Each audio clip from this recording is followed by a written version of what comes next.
Whoa! All right. Hello, true art believers, and welcome to my YouTube channel, where I make videos of acrylic pour paintings, live stream drawing videos, which I have not done in a while. I feel kind of ashamed for not doing them, but it is what it is, and have interviews with artists internationally around the world. Before I start, make sure to subscribe. Oh, no, sorry. Let's back that up. Hit the smash the subscribe button and hit the notifications bell. On today's episode of the Artist Interview Series, I'll be talking with fine artist Jasmine Raskas, where we will learn a little bit more about her craft. Much of her art explores the emergent patterns found in natural growth, form, collective systems, myth, and futurism. What is futurism? Are we in it? Is it in the future, or is it now? Is it the past? I don't know. When she is not in the studio, she works as the lead facilitator at Artist First Studio and as a professional coach. You know what? Here's a little funny thing. I was so worried about fibbing facilitator that I just had to state that out right now. Anyways, I just want to say thank you and enjoy the show.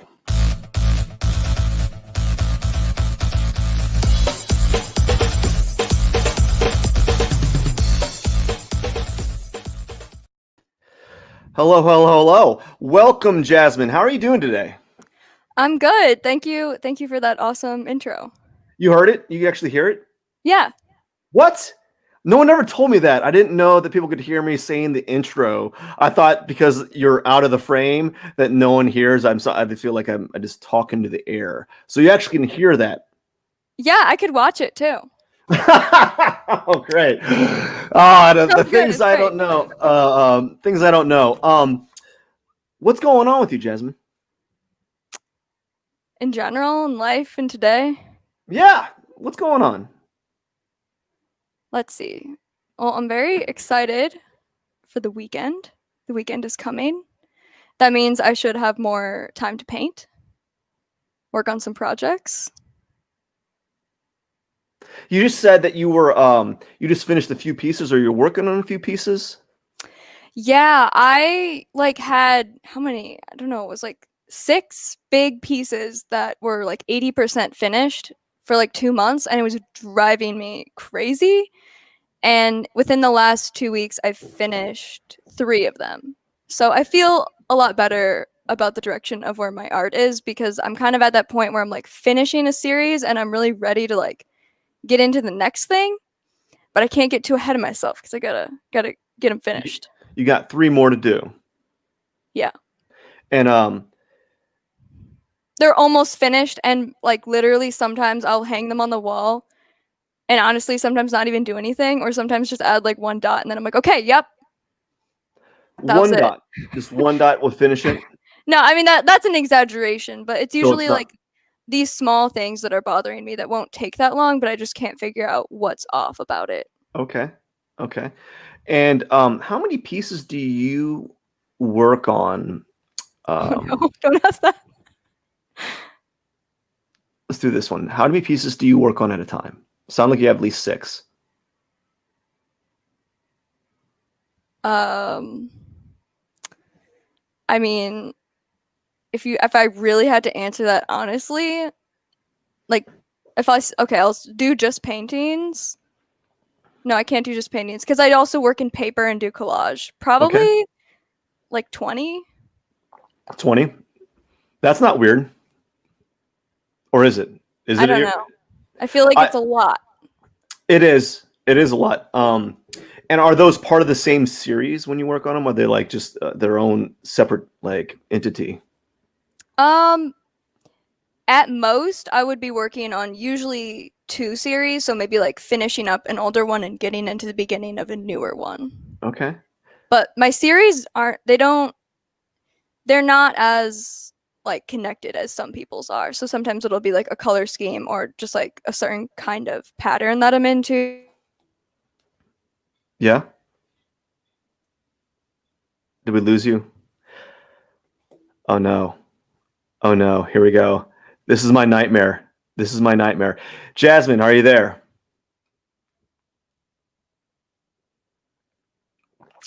Did I lose you? So we're having some technical difficulties. All Oh no, there you are. right, I'm here. Oh, Okay. didn't I tell you about the story where we lost? There was a delay. Like not a story. It was like this happens often. So where were you? What were you saying? You were saying. Go ahead. Continue. I think I was just saying something about how my series they're not that tight Okay. knit of a series. Like that's Okay. something that I've been working on for a long time. But I also feel like it might just be part of my style because I don't really like to repeat things. Mm-hmm. How many pieces do you have to do or finish for a series to be done? I don't do it by the number of pieces. I kind of paint maybe a little bit backwards. I don't know, maybe some people do this, but usually for me it's like I'm exploring an idea. So that series goes on until I feel like I've stated that idea in a way that I can repeat. And then at that time I'll try to make myself do at least a couple of them so that it's kind of solid, and then I like get bored and move to the next thing. Okay. And what's the next big thing that you're working on right now? Like what's the work that you're going to be going on after these next three? Or are you going to continue the same series? That's a good question. With my paintings, I'm not quite sure. I've been using a lot of my creative energy in different ways. I'm writing like this zine magazine, like half cartoon, half like life advice thing. And I've recently been learning digital art, so that's something new. Mm-hmm. That's probably. What's a zine? I've always heard that term. Is that just short for magazine, or is there an actual reason for that? From my understanding, yeah, it's short for magazine, but it's like a do-it-yourself magazine. So a lot of the times it's just like made on a copier or in your own home. It's not like an official like publication. It's just like this small thing. I mean, it doesn't have to be small, but it's like sometimes there will be like something taped to the front, like with Scotch tape or like a sticker on it. Just like make it at home kind of magazine. How So far it's like along? How far go ahead. along are you on your zine? I finished the draft 2 days ago. Yeah. So I'm What's it excited. about? So you said life advice. What kind of life advice are you giving? Well, I brought it because I kind of wanted to talk about it. You want to talk about? Yes, talk about your life Well, I advice. just thought that I would show it. I mean, life advice, I don't know if it's more like life advice or like big questions that you can ask yourself. Like I don't have any answers, so it's just a lot of questions.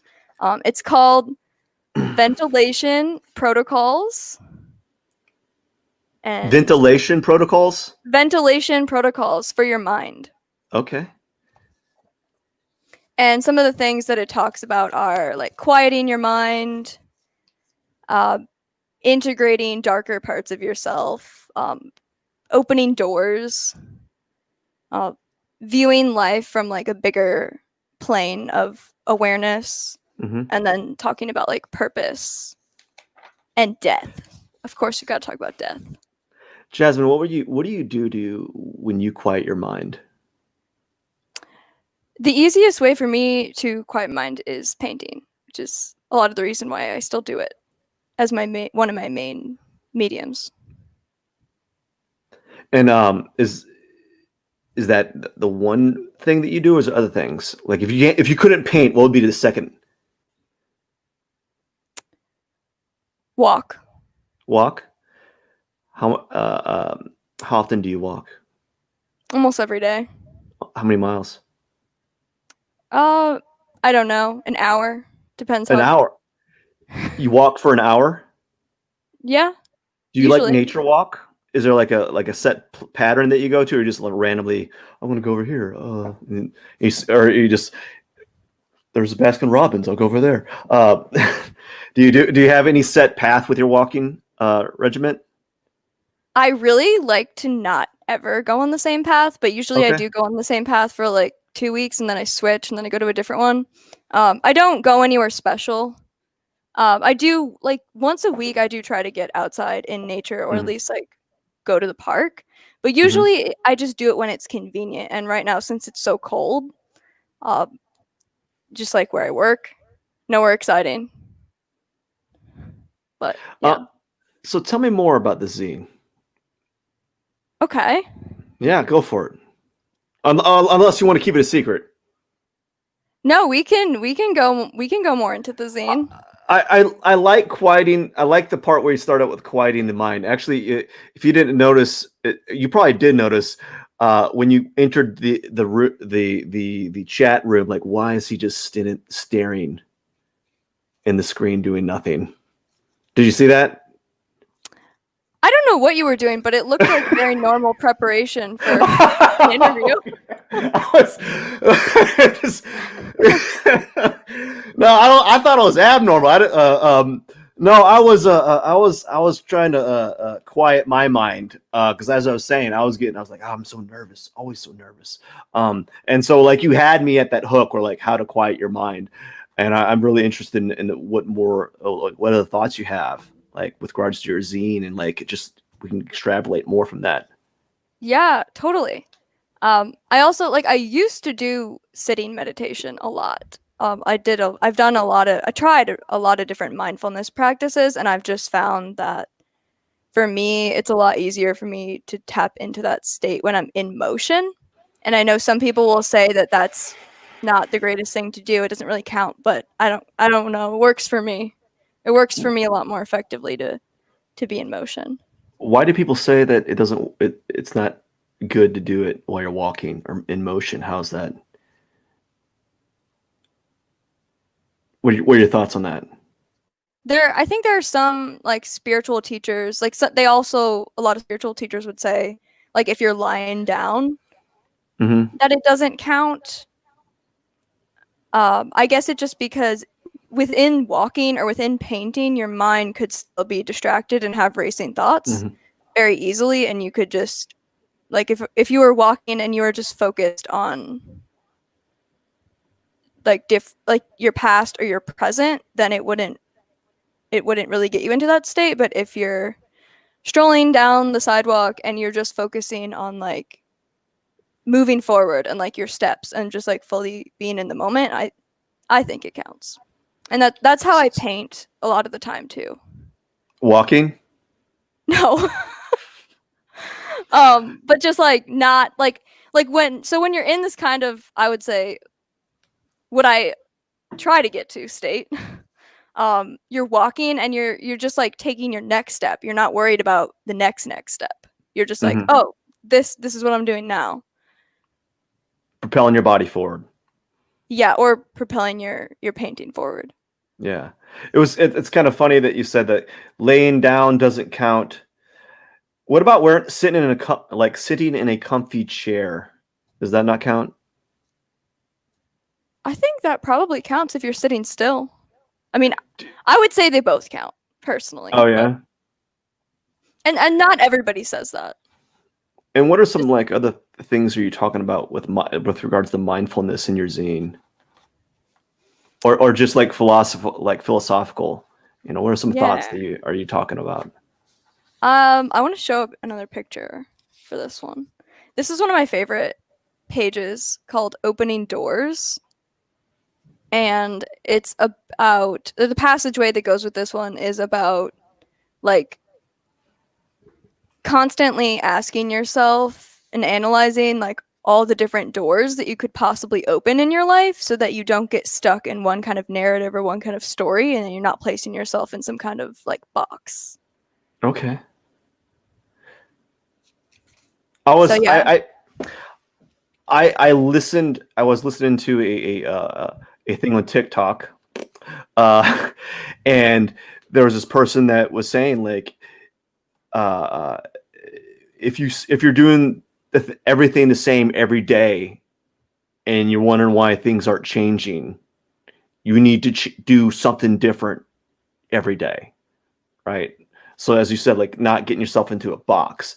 And how often do you go through that? What would you call that? Like, is it like a how-to, or a like a flight plan, or a step-by-step? What would you how would you explain that? Hmm. I like the idea of a flight plan because it's not really a step by step. It's sort of linear and it goes in a direction, Okay. but it's basically like how to get unstuck. And I wrote it to myself. So these are like the things that I remind myself when I'm feeling stuck or trapped. And it's kind of like, okay, start here, get your mind quiet. If you're still feeling stuck, then like go do this thing. What's that thing that you have to do? The next thing is write a list of all the possible doors that you could open. Take like a bird's eye view of what's going on. Do you have one of your most recent like door pathways plans that you've written down? Do you have like an example you can kind of like read out loud, or is it too personal? Well, probably both. Okay. I don't have one, but yeah, I don't know. You That'd don't be a know. lot. Okay. I got a lot of options. Not sure I'm ready to share all the options yet. So what made you decide to do the zine? Ooh, that's a good question. It came about. I never really decide what I'm gonna do. I just know that there's something that's inside of me that I have to communicate, that I have to like get out. And this seemed like the most effective way. I was writing a lot of content this year for some of my online workshops that I've been doing with my coaching practice. And that was when I realized I really wanted to bring more art and imagery into that, which is why I started learning digital art. And now I feel like it has the potential to kind of take off and become its own thing. And tell me more about this coaching. Like, what kind of coaching do you do? It's a combination of creativity and wellness coaching. Basically, I help people live more authentic and creative lives, and that's like way beyond just art. Um, to me, I think that all people are artists, and I think that living a creative life is like one of the greatest states of health, like mental health.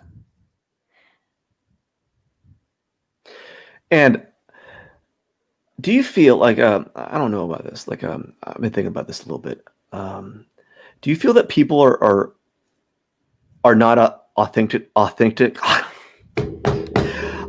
to themselves? Yeah, I mean, I think, and I mean, I know this from my own experience. That's kind of what motivated me to do this. Is like I used to think that I would be an artist when I retired. And I thought that for like all of growing up. I was like, oh yeah, that's what people do when they retire. That's not a real job. That's not like I had all these things I was telling myself. And when I kind of woke up to the ridiculousness of that, I just want to help people. Like it's not always that people are lying to themselves. I think it's that society tells us these different stories and they kind of like get ingrained in the back of your mind or in your subconscious. And so I don't think that people are doing it on purpose. And I think that for some people, it can be pretty easy to actually just recognize that they don't have to do anything and that they can live whatever kind of life that they want. But yeah, I do think it's kind of common. Why do you think that? Like, why do you think that? What's perpetuating that?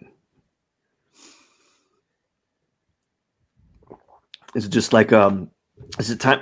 It's kind of like when you're a kid, right? And you're doing doodles. Your mom or your dad's like, say, "Oh, that's really nice," and then you get a little older, like, and then you're like, I really like doing this, and then all of a sudden they're you're like, you know, you're uh, you know, in your 30s or 40s, and you're still doing it, and they're like, what are you doing? You need a job. And then they're knocking on your door, and then they're kid. I was making a bad. I was trying to make up a narrative, and it just doesn't working out. But yeah, I can see how that it's hard to be authentic when society is putting pressures upon you. You know, like they don't want there is no like value in being creative right now. Like people don't see the value in it, you know. Mhm. But the reality is that item that you have in your hand, the design of your phone, the design of your camera. I'm looking at my stuff. The design of the mouse wasn't designed by a non-creative. It was designed someone who's creative to make those lines, you know. But they don't see the value of it because like they're blinded by everything else. Like they don't know that people create these things. But that's if you're relegated to like the corporate production designer, right? But when you're doing your own thing and you're speaking through your own voice, and you're trying to be authentic with yourself, I think it becomes less valued, you know. And to coach people to do that, I mean, I wouldn't know how to go about it. Maybe do you ask them to like be honest with yourself, you know? Do you tell them to go through the doors method, or is there any other like way that you coach them to be creative and more authentic? Like what are some techniques and strategies that you use to get to that point?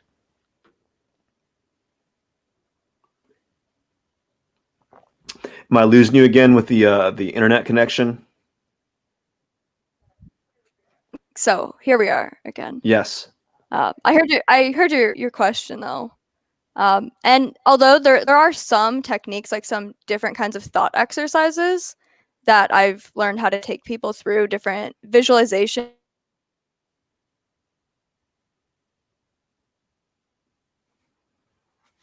Oh no.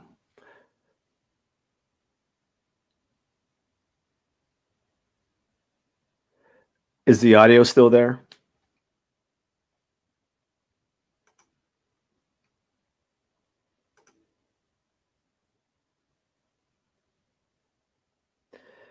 We're having some technical difficulties. Are we able to still are we still getting a connection, or am I not able to hear you?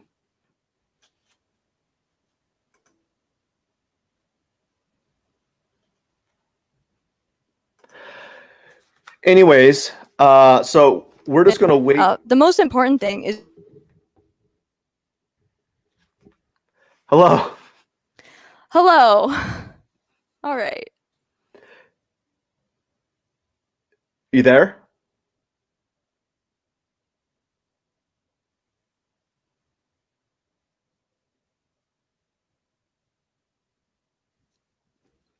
You're cutting in and out. Um, is your Wi-Fi on? Do you have your phone on or anything like that? Do you have anything in the background that might be pulling up some bandwidth power? I just turned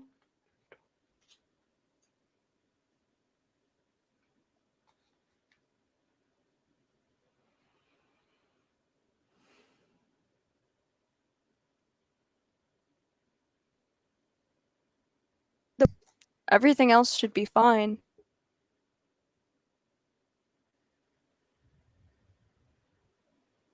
You're there? Yes, I'm just gonna turn my phone off just in case somehow that affects it. Yeah, having more things connected at the time can take away from your bandwidth a little bit. Um, and I wasn't able to hear your answer regarding the some of your techniques for professional coaching.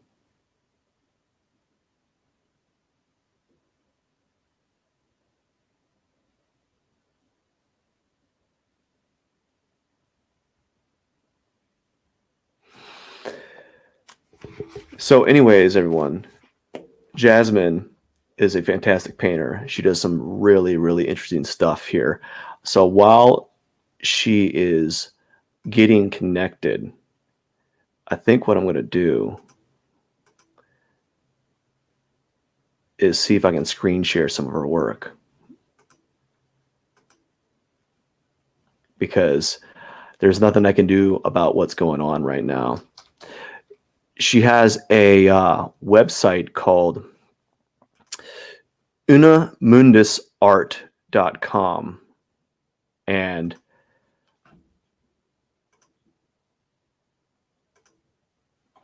her work, as stated prior, deals with, I wanted to say, it deals with natural growth, form, and collective systems. Let's see here if we can do we can just share this. Actually, this is not abnormal. Let's just do a little screen share here, and see if I can. Oh no, I'm gonna have to do something like this.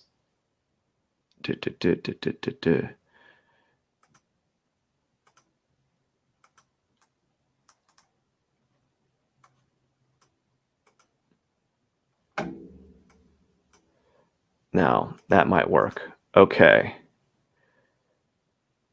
Oh no, she's out of the whole screen now.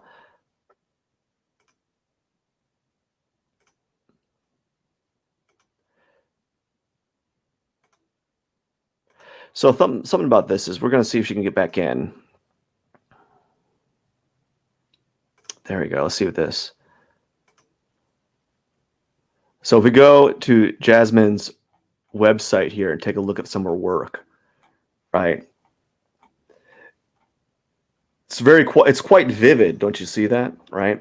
And I wanted to get towards talking more of her work about, like, I wanted to know how she was able to create some of these hyper, like, colorful pieces here. And I wanted to get to this this point in talking about her painting strategies, to how she came up with a lot of these pieces. And so that's why we haven't got to that point, but hopefully we can get to that point. And she is back in the stream. We're going to put her in there.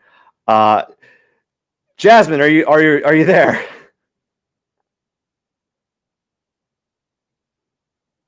Oh no, let's move this. Jasmine, are you there? Are you able to get in?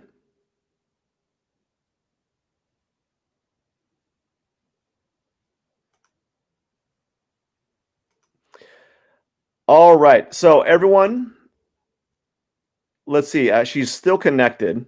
I'm going to add this to her stream, and maybe she can come in when she starts hearing, when she's able to have like a live connection. Because right now I'm not able to get her at all onto the stream. Like, she's there as a solid frame, and hopefully it's just the internet connection to her. Her Wi-Fi might be not connecting fully, which is, it is what it is. And I want to say this. It's kind of funny.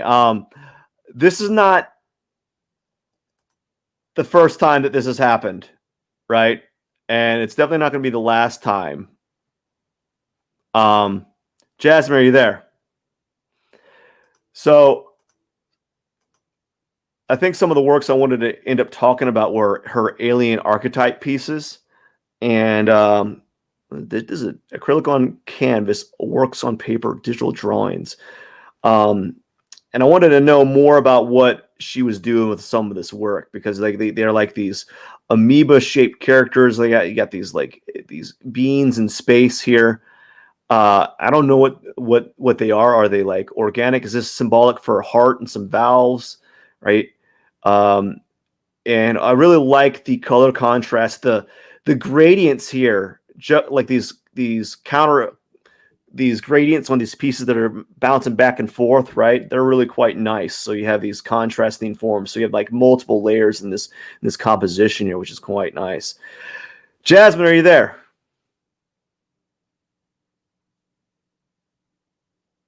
I'm going to do this again. We're going to invite Jasmine again, try a new link, and see if that will go.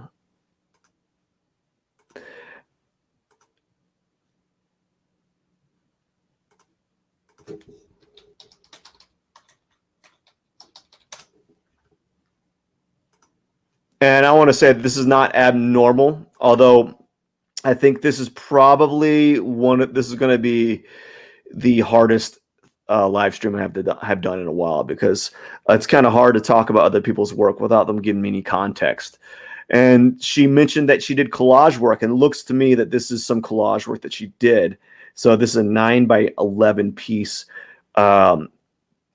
which looks like an assemblage piece, right? What I would like to know how she came about this, like, because what I would like to know with this one is particularly is what she used to adhere or paste this piece on.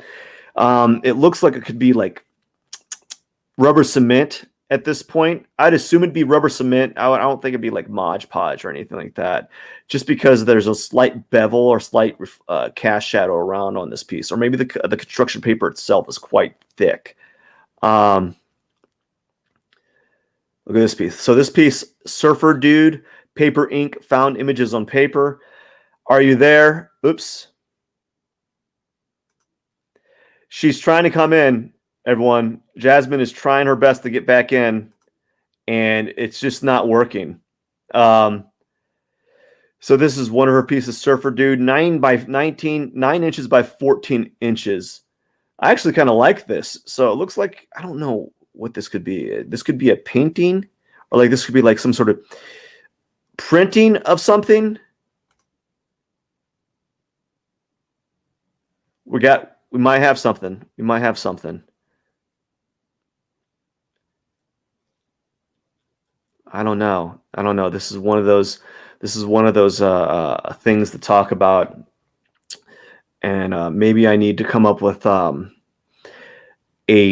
backup script, right? When I lose connection, maybe I have them send me some work, and me to like bring that up like a little PDF file or a website with a script or something for me to kind of give like a impromptu PowerPoint presentation, kind of discussing their work that they have kind of presented for me.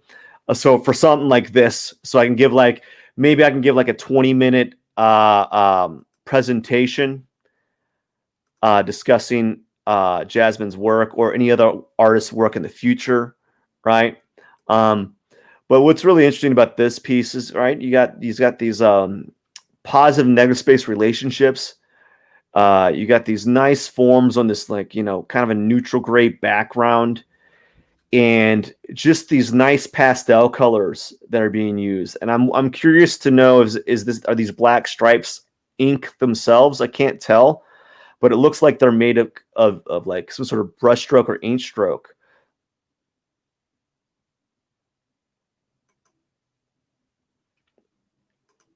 So so that's what I'm noticing with this piece. So give me another moment. I'm going to invite her again. We're going to send it through Gmail this time. Again, this is probably the one of the worst like internet connections we've had in a long time. So it is what it is, and we're going to try to work through it. And we spent a lot of time trying to get this like facilitated, and I really want to talk to Jasmine and actually get to talking about her work, as opposed to me kind of like just narrating what I'm seeing, because otherwise I feel kind of like what would you call it? A lot of these people on like YouTube, where they live stream and they basically show an article and like, let's read this article live. And I'm like, no, this is weird. I'm going to read an article live. So I'm going to send this. Okay. Sent you a link in your email. So I'm speaking through Messenger right now. And this is a new link. So as well. So otherwise what I do is I feel like I'm just narrating the work, or kind of like, what is it? Those people that give their comments, or they are like commentators on the on YouTube or reactions, right? They're they're just doing reactions of like whatever. Like, let's read this article and I'm going to give you my opinion on it, right? And yeah, so I don't want to be that person. It is what it is though, right?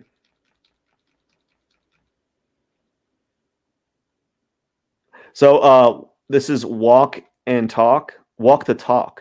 So it looks like Jasmine utilized some of these references to myths and history, right? So that was something that we kind of glossed over or kind of gotten towards.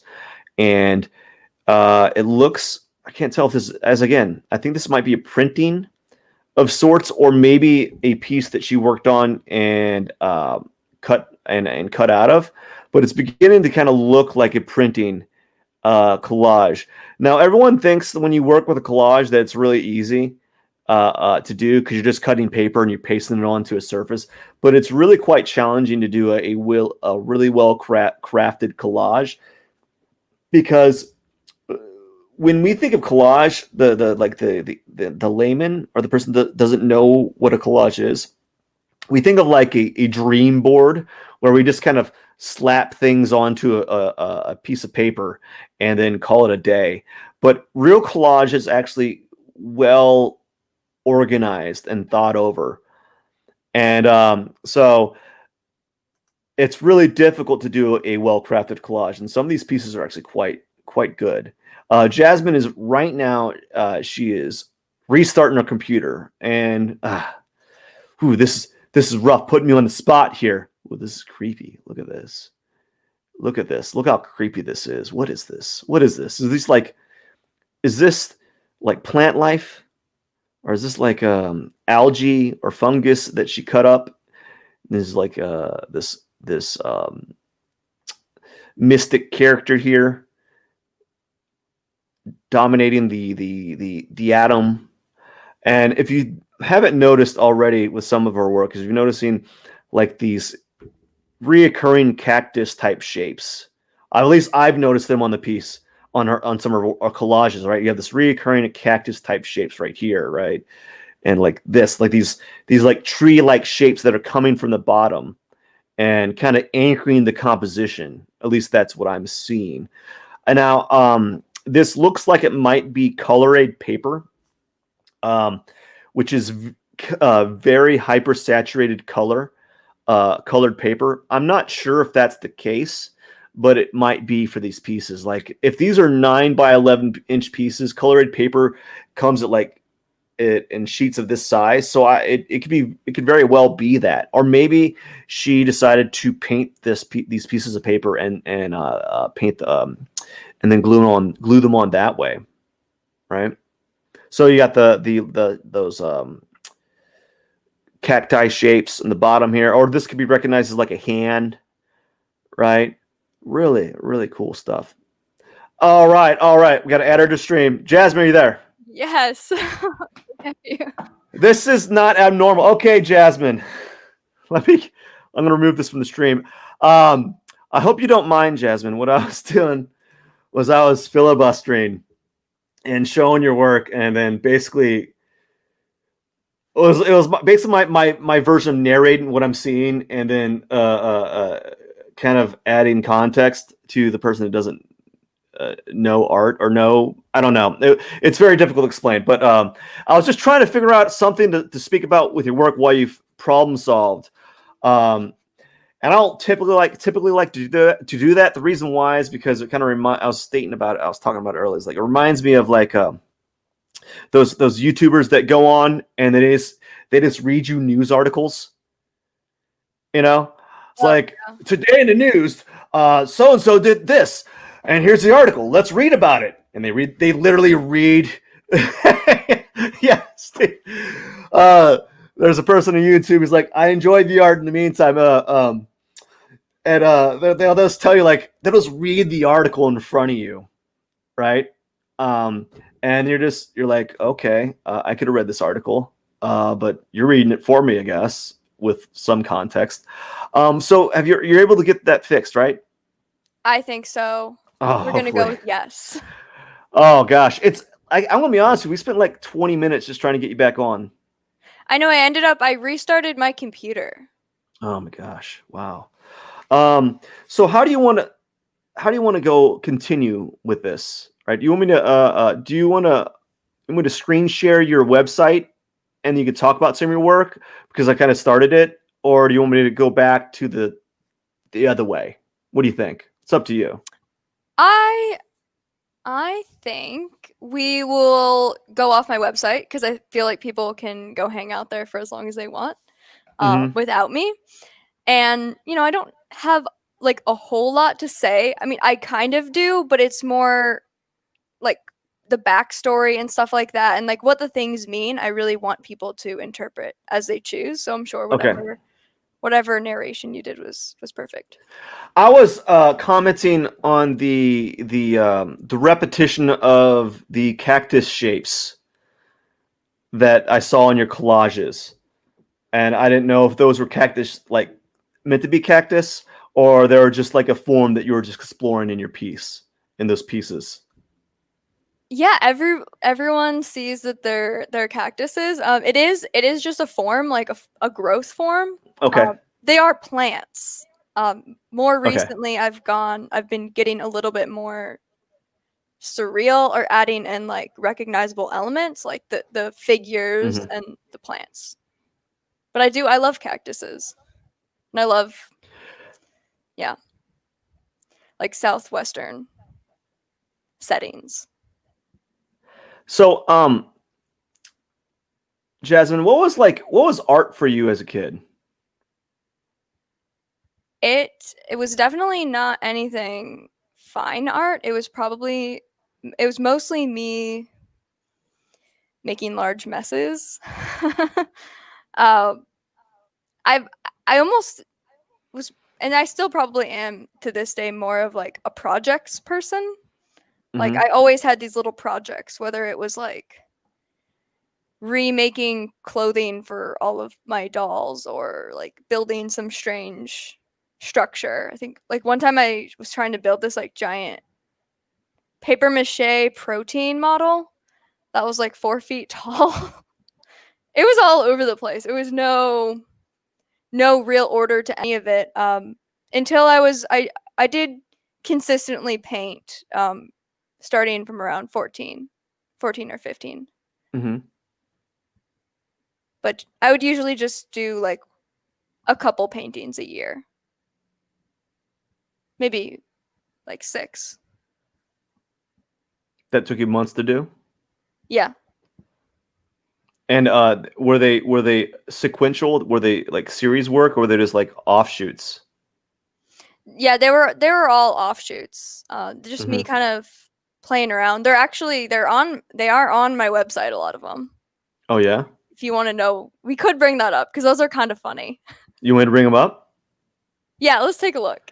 Let's take a look. We're gonna take a look. We're gonna add this to the Let's stream. take a look at where I came from. And let's and we're going to. I gotta minimize. I gotta It's portfolio, and I think there's something that says probably all the way at the bottom.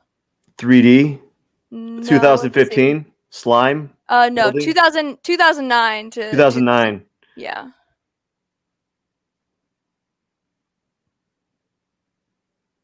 Which ones were you looking at? This one? These are all the ones I did in high school. Okay. That was my first one. That was my first ever, like, I guess, painting, which is weird. I didn't paint in elementary school or middle school at all. My school didn't really even have, like, we did have an art class, but it was not very often. Mm-hmm. Any one of these particular ones you want to talk about? What's blending begins? The blending of paint. Okay. It's kind of just like me learning how to paint. Let's see if Hand of God is in here. Hand of God.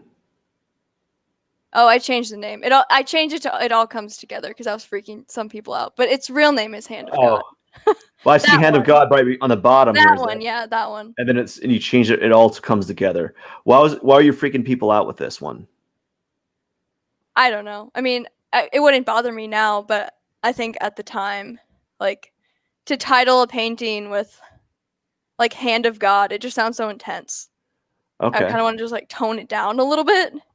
But this, Uh-oh. I feel like, was my first painting that inspired me to like really, really get into painting. It's like on auto scroll right now. Oh, It's just doing its thing right now. oh well. There we go. So this one was the one that, or was it Hand of God that got you that? That one, yeah. Kind of propelled you into your art. Why is it doing that? Yeah. And yeah, so it looks like you what kind of carried on was high chroma color palettes. Is that is that a fair assumption? Yeah. Like really high contrast, vivid colors. What's with your choice of colors? Why the high colors? Like why so bright? It's not a bad thing. I just I like them. I don't know. yeah. What's your favorite brand of paint? I like Winsor Newton Winsor and Newton. what is it called? Utrecht. Utrecht. Yeah, it's a good brand. All right. So it seems that a lot of your work. When did you start transitioning from these offshoots to more serious stuff?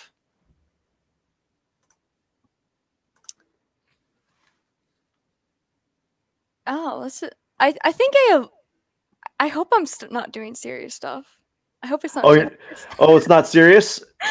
No, Well, I mean, like something I know. had more of a more meaning to it, I guess, and not just like here's an idea, let's explore like offshoots, right? Because you said you're working like kind of like series now, but they're not series. They're more like I don't want to put words in your mouth, but maybe like compositional studies that you're just changing things around, you know?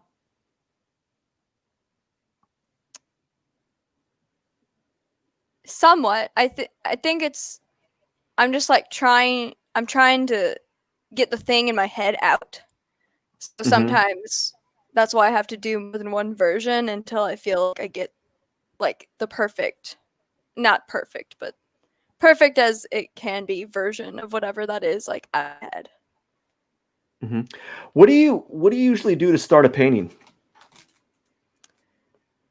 There are two things. I'm moving a little bit away from this one, but I used to be way more likely just to sit down and just like go with it. Just get out a bunch of colors, just have no plan, just see what happens and then almost work backwards from there and like try to analyze and understand like, well, okay, back up a moment.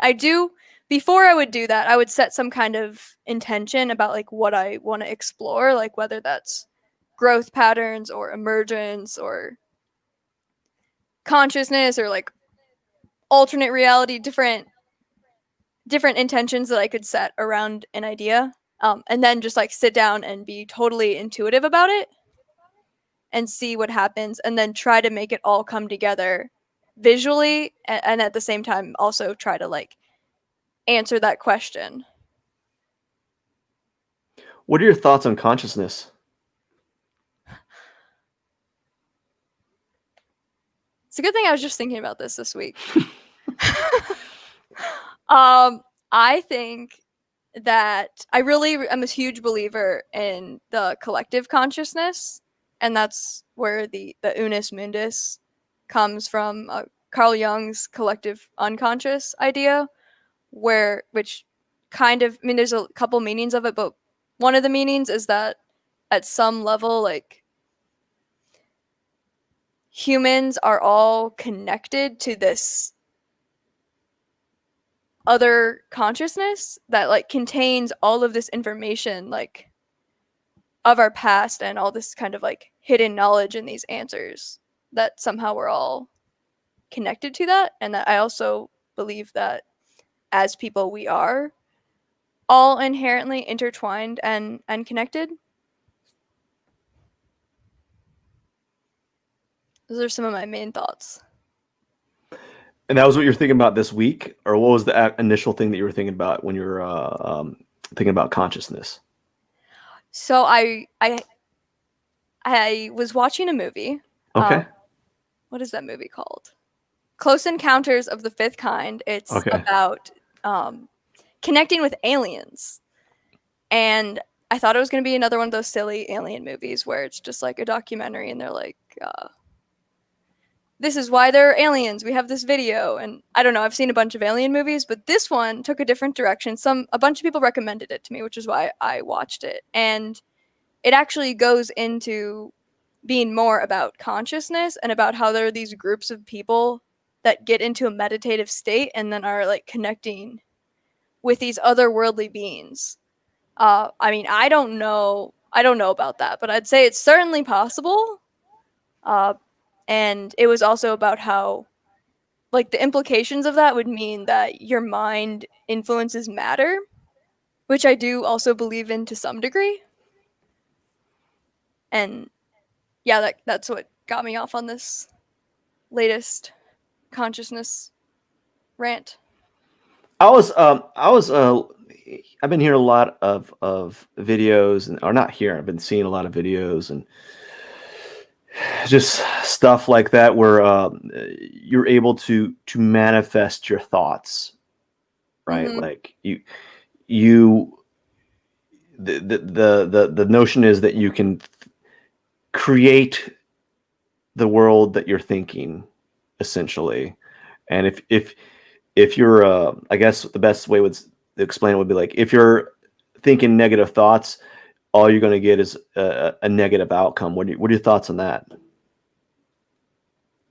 I definitely believe that there's a lot of truth to it.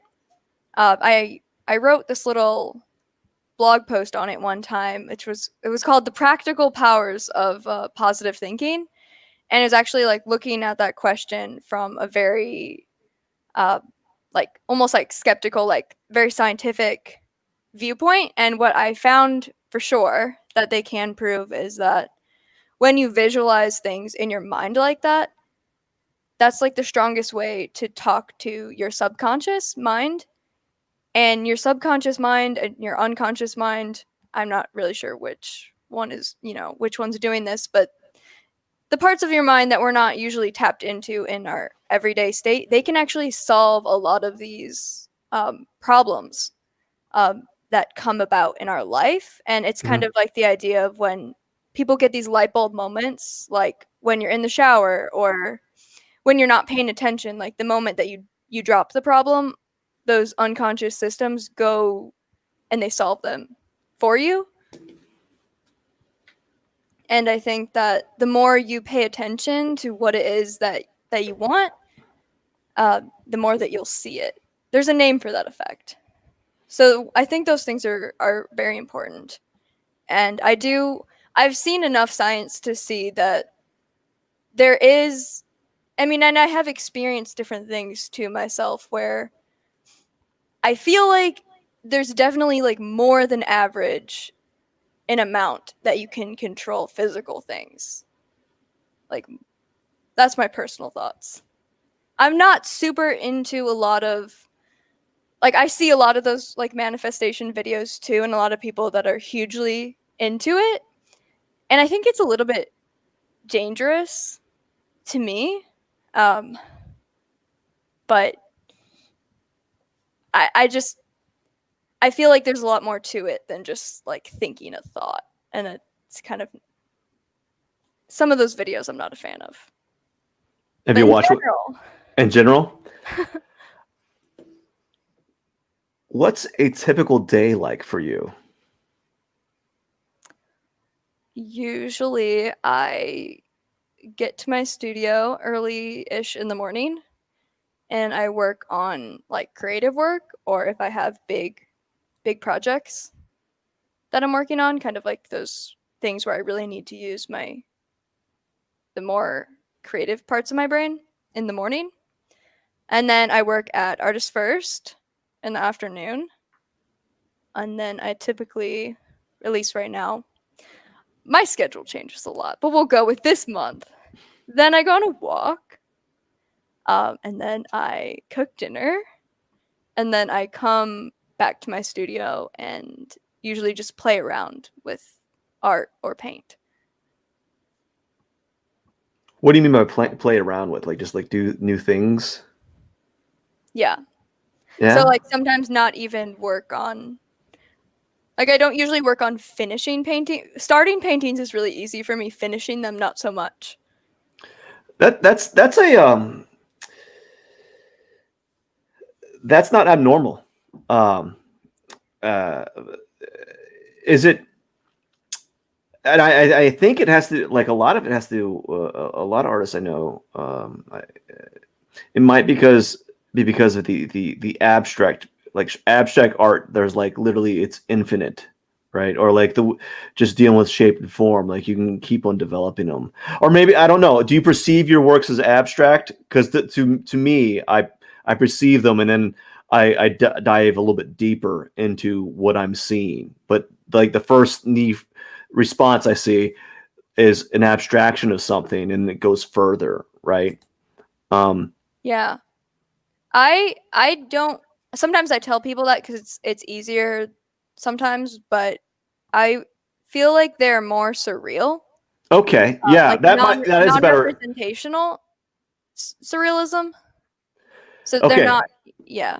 that's a much better descriptive word. I don't know art words. It took me a really long time to figure that out. I've called them a lot of different things for So years. yeah, now that you pointed it out, they're definitely more like dreamlike, you know. So now it makes a little bit more sense. Why do you paint in that fashion? Like what drives you towards this surrealness? Are they based upon dreams at all? Because you mentioned consciousness, so like maybe that might be a subset of your like your paintings. That would be really cool. I want to get way more into my dreams. I did take a dream workshop this year, which I really, really enjoyed. Um, but yeah, not so much. Um I think what it comes down to is it's like, so going back to this consciousness thing because it's related. I think what I'm trying to represent, or like what my goal is to represent those things that we all have inside of us.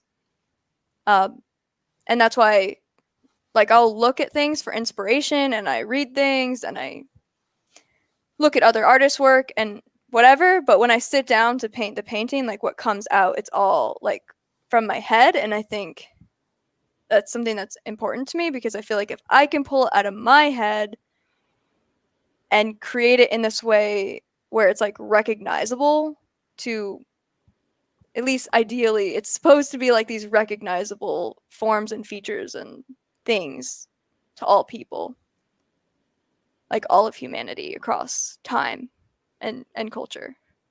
So like universal symbols, maybe.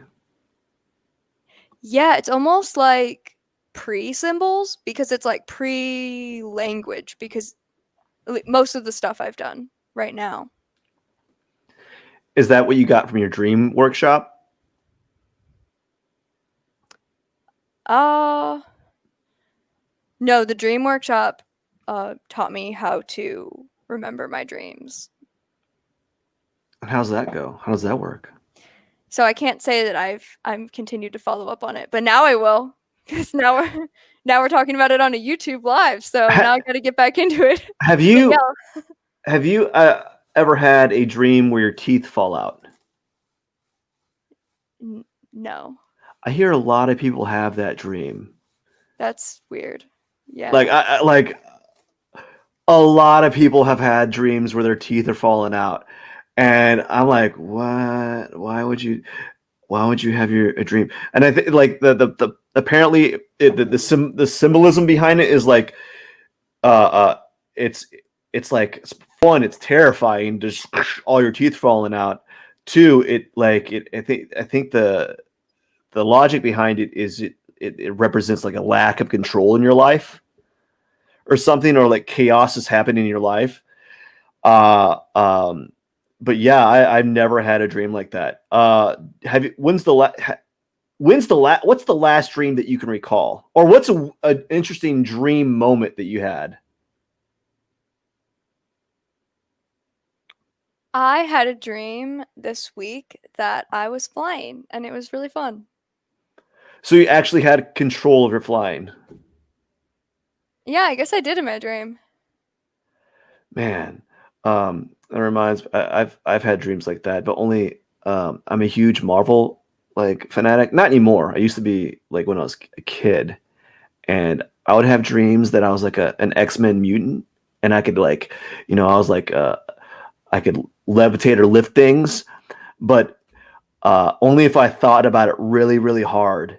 And so uh, things would not turn out favorably for me. So I could fly, but I just fall back down after like it'd be like a person tantamount to someone like learning how to bicycle, and but you're never going to get it. So I'm just making mistakes in my dreams about picking up things. I was just really bad mutant. That's all I got to say. I'm burying myself a hole in this one. Oh, that sounds like pretty fun. like a mutant that has powers but doesn't have powers, but he can only control them like 2% of the time. It was a really bad dream. I liked it for like 5 seconds. What would be so we talked about your day. What would be a way, like what would you consider the perfect day? Well, I think the day that I described is a perfect day. There are a lot of interruptions. Okay. Do you drink coffee? Drink coffee? Yes. How many gallons of coffee did you have today? I think I just had 1 or 2 cups. 2 gallons. That's amazing. Do you think yourself as an organized or disorganized person? I mean, most naturally very disorganized. But Oh no, we're losing her again.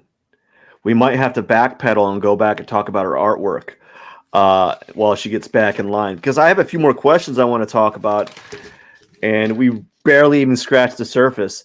This has been quite the live stream video, fellas.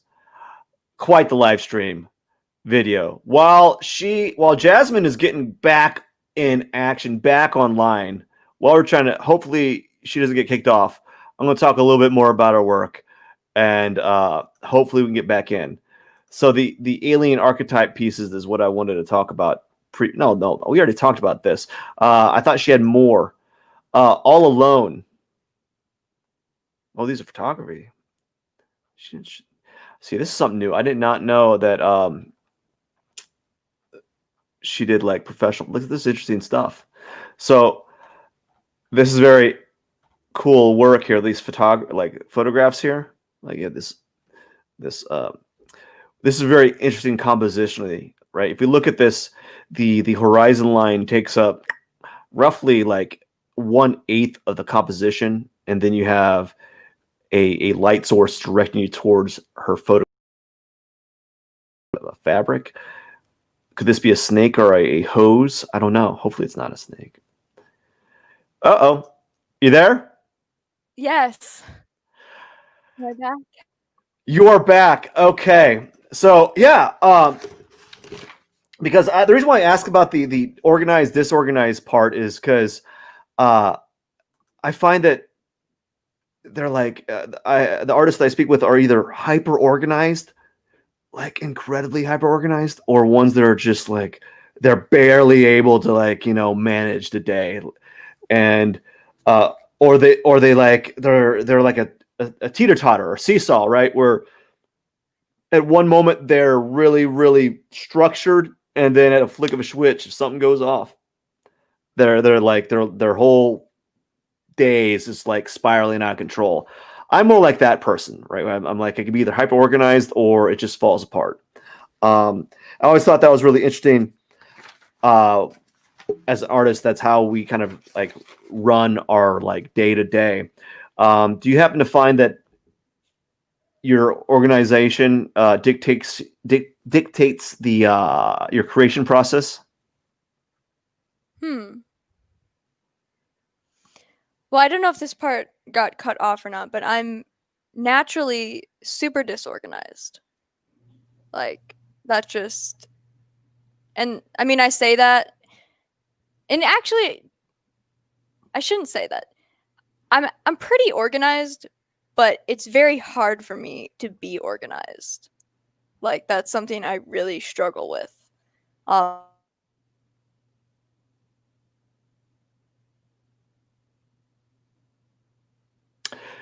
And here we are again. And this is that one of it's the like hello. Oh, yay. Okay. I feel like you're running on a 56K modem. Maybe I don't I know. might do, maybe if I do something here, I can change the nope, I can't change the quality. I had the broadcast quality at like a not even high quality. It's at like 1020p or not. No, that's high quality. 720p PPI. So like it's like middle quality. It's high definition, but barely, right? But I can't change it down to like low definition. So is this abnormal for you with your internet connection being like this? Yes, it is abnormal.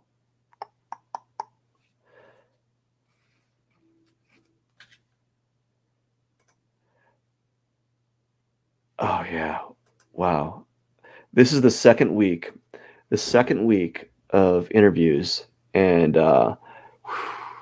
this is going to be hard. We're going to. What would you think? Hey, people that are watching, what could we do in future, and for future reference? What could I do to to uh, uh, to circumvent this? Like, if there's an issue like this where I lose an artist during a live stream, or lose the person Box. I'm interviewing doing a live stream, what can we do to kind of fix this for reference and later, for future reference? Not reference and later. That makes no sense. Oh no,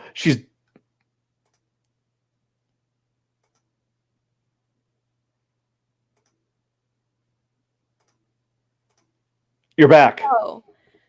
But yeah, this is something's wrong. I don't know. I'm on the internet all day. And I don't know either. Um I don't know if I'm kicking too much bandwidth. Are you using Wi-Fi or are you directly connected to the Wi-Fi or to through a cable? I'm on my Wi-Fi. So Okay. no cable, and my internet is normally pretty fast. And audio, So that might be good. something must be going on.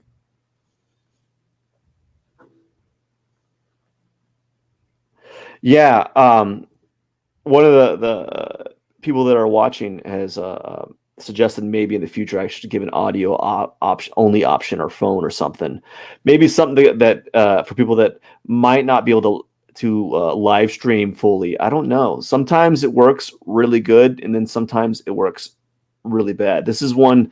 I think this is you're on the top. You're number one, Oh. Jasmine, with being kicked off the most. But I'm glad that you're still sticking in there. And the funny thing is, I'll laugh about it like near the end of the year. Like, oh my gosh, I had a conversation with Jasmine, and she must have kicked off like 10 times on the live stream. And this is I always find it. I like to find some humor in it because there's worse things that could happen, I guess, Yeah. but it does, like, it's like one of those things, like, you don't want to be teased about something, or you don't want to make mistakes.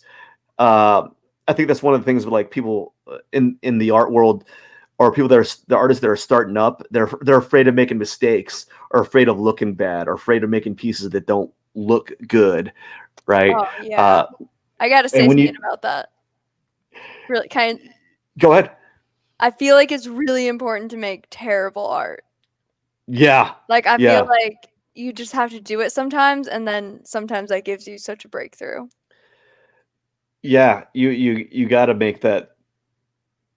What would you call it? Like those pieces that you're just like embarrassed to show. You know, um, there's this notion that your work is every piece is going to be a perfect piece. You know, and this is not the case. So I do agree with you on that, right? And so like this whole live stream thing is one of those things. Like it's gotten better to some extent, and then there's areas that kind of I can work on. You know, I guess I gotta look into maybe I can figure out how to fix it on my side a little bit, right? It might be a combination of my internet service or a combination of both, right? They say the best way to do it is actually have a direct connection to your was it modem? Is it a modem? Is it a modem? I think so. I don't know internet talk anymore. I lost it. I think I called it the box. The box. Have you seen the was it? Is it a British comedy? Have you seen the IT Crowd? No. So it's this sitcom where you have these two IT technicians that work for this company, and there's a manager that is hired to watch over these two IT people because they have no people skills whatsoever, and it's her job to manage them and to delegate, but she knows absolutely nothing about computers and the internet. And what they did in one episode was they fooled her into believing that they had a box. Like it was just a box with a light on it, and it had a little tag on it that said the internet. And they said, be careful. Like they showed her, this is the internet. Don't damage it. You don't want to destroy the internet. They made her think that was all the internet. It was relegated to this small little box. And there was an episode where she smashed it, or she had to present the internet to a group of of CEOs to present, so that she could present the world that she knew what she was talking about with as far as like the internet. And they were like, "Oh my gosh, this is amazing!" It's much funnier than I'm presenting. I'm sorry, but it is it is a box, right? Jasmine, you there? Yeah. Yeah, I'm here. Do you have any special techniques that you use in your artwork? I have a lot of brushstroke techniques, I would say, that I've developed over time. And how'd you explain or like describe these brushstroke techniques? A lot of them involve like blending the paint on the canvas, and a lot of times, oh good, I have some of my brushes with me. I use a lot of flat brushes. Not everything, but most things I do come from a flat brush, and so I'll put like multiple colors of paint on one brush. Okay. And that's what creates a lot of the effects. So if you look up really closely, then it looks like there's more detail. Mm-hmm. Like basically, I literally use a lot of brush strokes to create form. Is that what you do to create some of those gradient forms? Probably. Like Not sure which gradient forms. You know, like those light to dark shapes where they go from light to dark in a transitional tone. The light to dark shapes, I just work really fast. So I just blend the paint on the canvas, and I use acrylics. So do you go ahead. Do you use any like acrylic mediums? I've only recently started using a little bit of texture paste. I think it has a different name for it, but we'll call it texture paste. Light molding paste. Okay. Just to like thicken up some of the colors. But I don't use a lot of other mediums. Oh, here's a trick.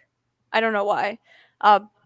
But something that I found is super key to getting the kinds of colors, the vibrancy in the colors that I use, is I use literally no water. Like I pretty much only try to use like a dry brush to start with, and then once the brush goes into the water, it like goes into the water, has to fully dry. Mm-hmm. So you're working pretty fast with those acrylics, or is Winsor & Newton and Utrecht, do they dry slower than other acrylics? No, it's a huge race against the clock. Yeah, yeah. Uh, I don't. When I give demos to students, I try to really stress you need to go fast when you're blending your paint when you're mixing it, because it's going to start scaling up and drying way faster. And if you're in a house that has if you have a really dry house, or like, there's not a lot of moisture in the air, right? The paint like just dries because it's being sucked out, like the moisture is being Yeah. sucked out really quick. And I'd never. I usually work with oils, so it's very foreign to me when I give demos with acrylic, and I'm really astounded at how fast they dry. I'm like, whoa. And so I have to use a lot of sometimes I use water to kind of extend it a little bit longer. So I completely understand race for time, huh? Do you feel that you go through more paint that way, or like you lose a lot more paint than you should? Uh, well, I need to get one of those palettes that allows your paint to stay wet on the palette.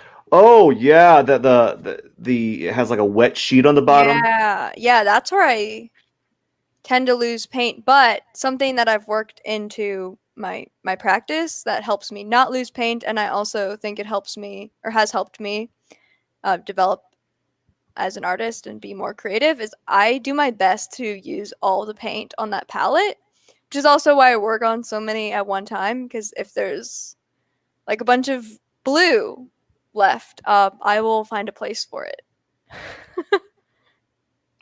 That's actually I've done that. I've done that before. Like I'll have multiple paintings. Oh man, I made too much paint. What kind of painting do I have around me that I can put it on? Yeah. We going around like, you're good. I just put that there and slap it. Yeah, so that's why you work on multiple paintings as well, huh?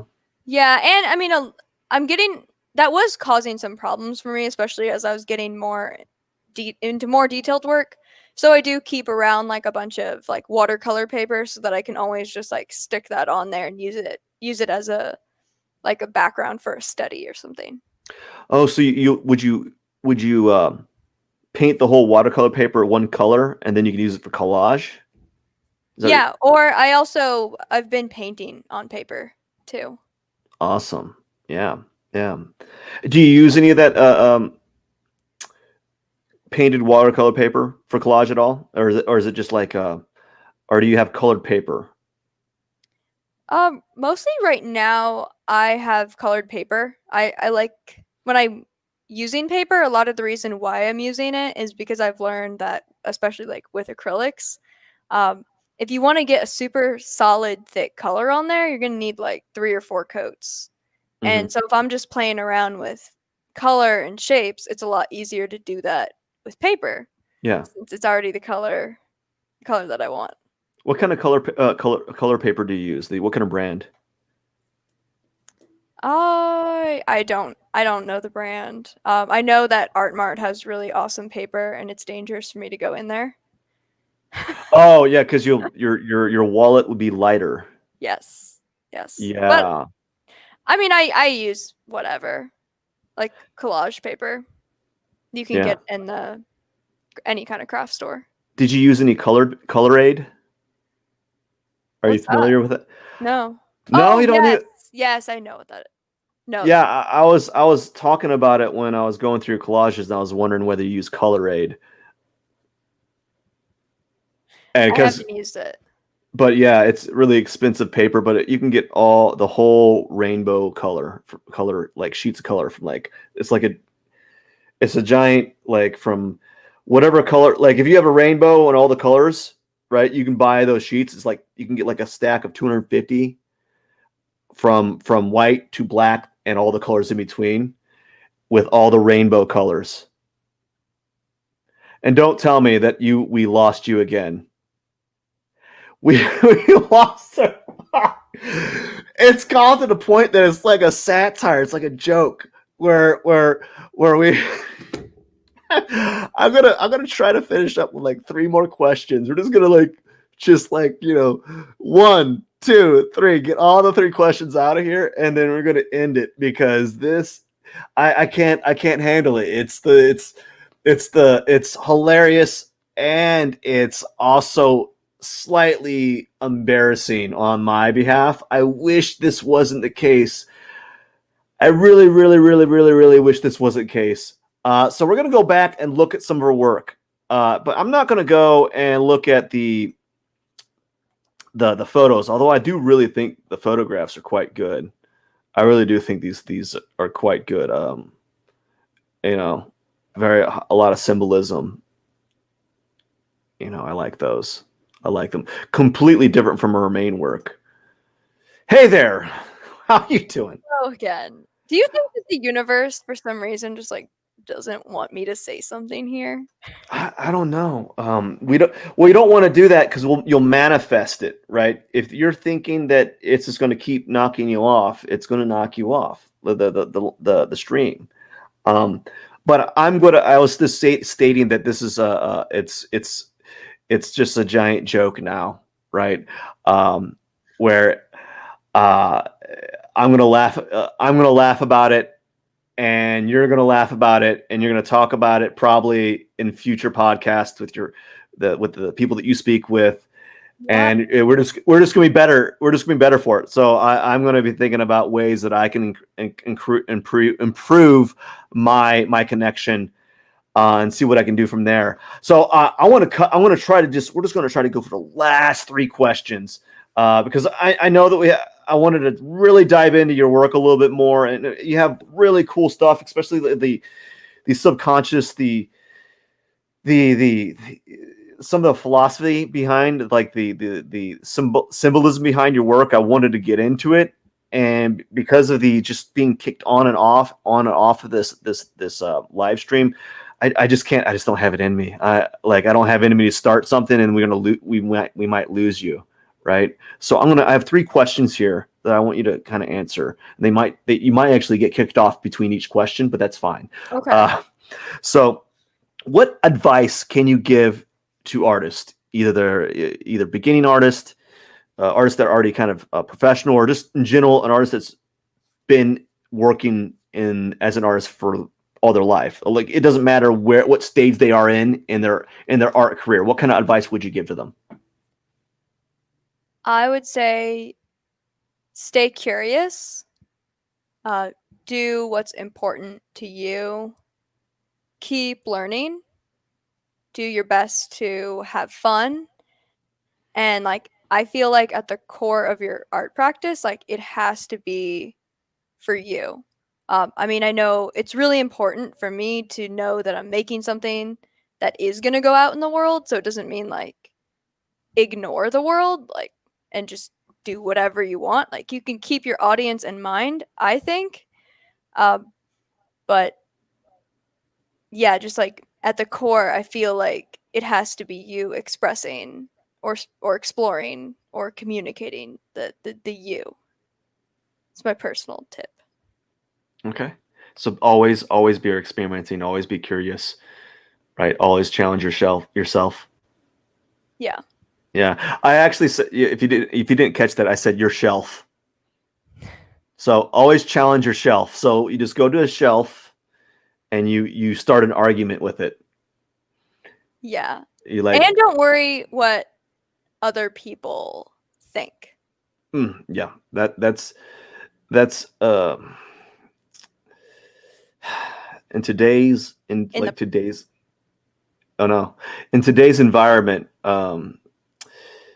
there's this a lot of art where really, oh, you're there. Yeah.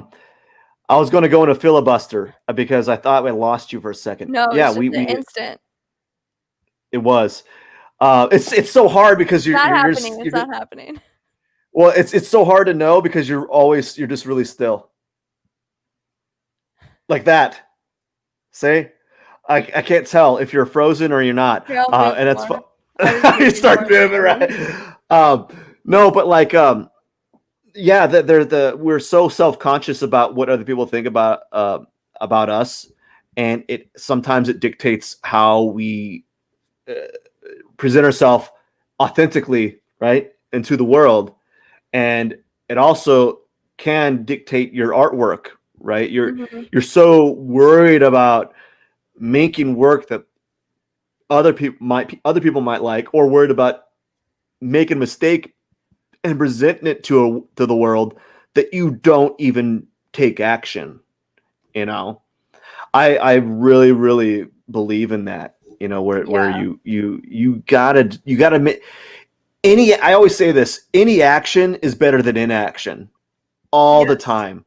Like when I'm talking to students and they're always telling me what they're gonna do, but they don't do any of those ideas, that I'm like, I guess they're like sometimes they're fishing for what I want them to do, and I'm like, I'm not. Don't be concerned about what you think I want. I want you to do that idea that you're thinking about doing. That has more value to me because it shows me that you're following your idea and not having me dictate the pathway, the doors, right? I'm trying to connect those little things that you're talking about. The dictate the pathway of your piece. And you see that a lot today. You might probably get a Yeah. lot in your coaching profession where they're inhibited, they're worried. But yeah, those are really true words. Um, do you have any life advice that you would like to give? Ooh, life advice.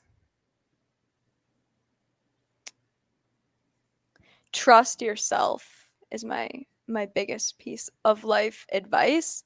And I think it's also really important to define success for yourself, whether it's in your art career or any kind of career or just your life in general. I think the more you can know what that looks like for you, the less likely you'll be to take on the idea of success that society or your family is trying to push upon you.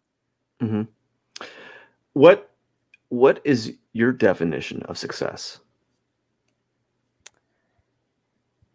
As an artist, my ultimate vision for success is to be able to have as much creative freedom as possible, um, within a lifestyle that's sustainable for me, financially, emotionally, um, physically. Mm-hmm. Um, yeah, I also, it's some amount of that. I'm not sure exactly how to state this, but I think it's really important to me that I don't just be in the studio making art, but that I also help other people connect to their inner artist. Like with all the other work that I do, I that's kind of how I view myself, as like this, just a person that can help other people like connect to their inner creative force, um, and like do my best to explain to the world or to my community why what I'm making, how it's relevant, so that I'm not just like sitting here having a conversation with myself. I feel like it's important to have the conversation with others, which is why it's really cool to do things like this. Jasmine, I watched a video. I mean, which might surprise you. I mean, I don't look like the person that watches anything. That was a joke. It's not a good joke. I got to work on the timing. So I watched something, and it was talking about goal setting, and one thing that people should consider doing is stating their goals to people. Just like write down your goal and then state it to someone. Uh, like that. What is a goal that you want to achieve for the year 2021? Oh, yay, cool. I love this. Okay, my goal for 2021 is to launch Archives for Aliens. the podcast recorded for future life on Earth. Yeah. And are you going to, every person that you talk to, you're supposed to say that. And that is supposed to activate your subconscious mind, right? Or subconscious or conscious mind for it to be manifested. I would guess your subconscious mind. Yeah. So you want to start your archives for aliens. Yes. So check that out. Archives for aliens. I'm gonna state out one of my goals. It's gonna sound so dumb. It's a dumb one. I don't know why. I always thought it'd be kind of cool to be the Joe Rogan of artist interviews.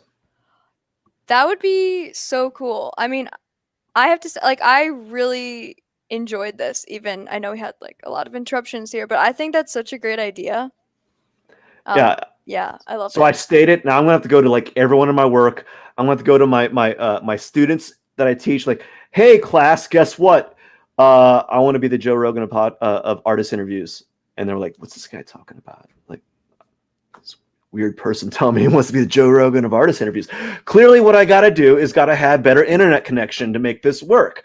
And maybe do pre-records. I don't know. What do you think? Do you think it's better to do pre-records or live?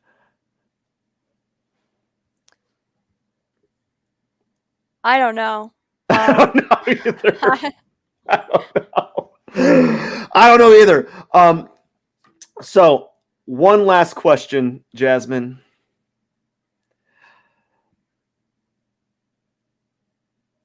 Okay, this is kind of going back to the goal thing, but like, what would be a dream project?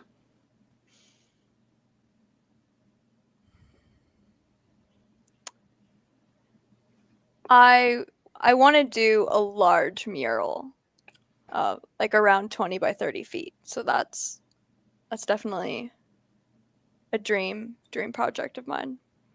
So, there's some people watching. Maybe they might want a large mural that's 20 by 30, 20 feet. How, 20 by 10 feet? 30 by 10 feet? You know what? Actually, let me just, for now, for all practical purposes, let's go with 13 by 30 feet. 13 is the height, because I do know that once you get above 13 feet, there's other things you got to figure out.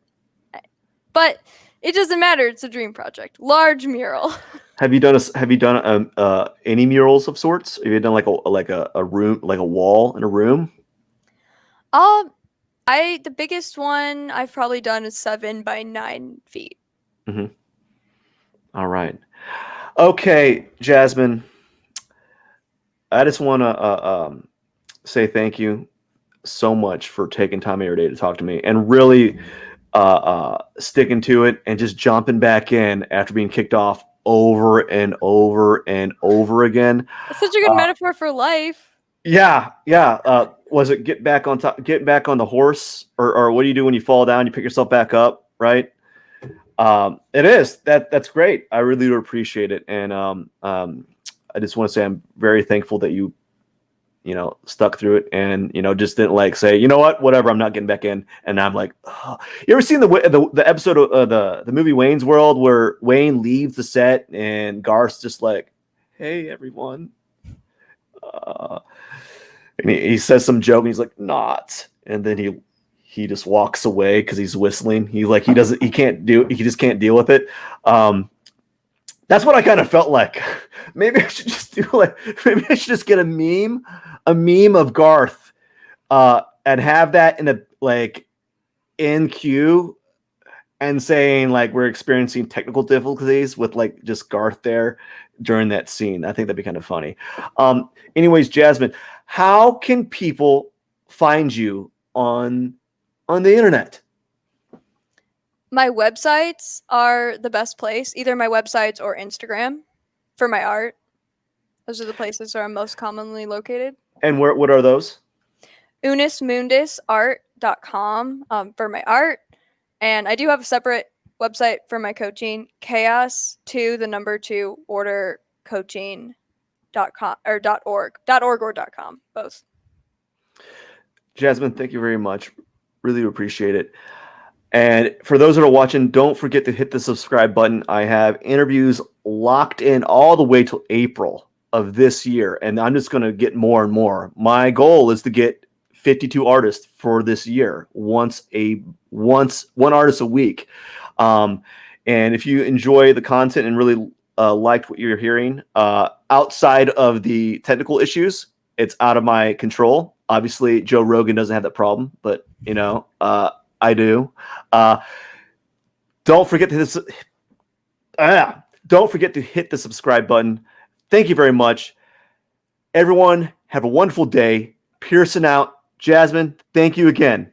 Thank you so much for doing this and organizing this. I seriously, I love the idea, and I'm looking forward to tuning in and seeing where this whole thing evolves. Also, you got to come on the Archives for Aliens. We'll do. We'll chat again soon. We'll talk right after this.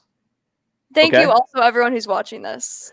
Thank you. And don't forget to look her up on Instagram, on her website. Check her work out. It's amazing. All right? Take care, everyone.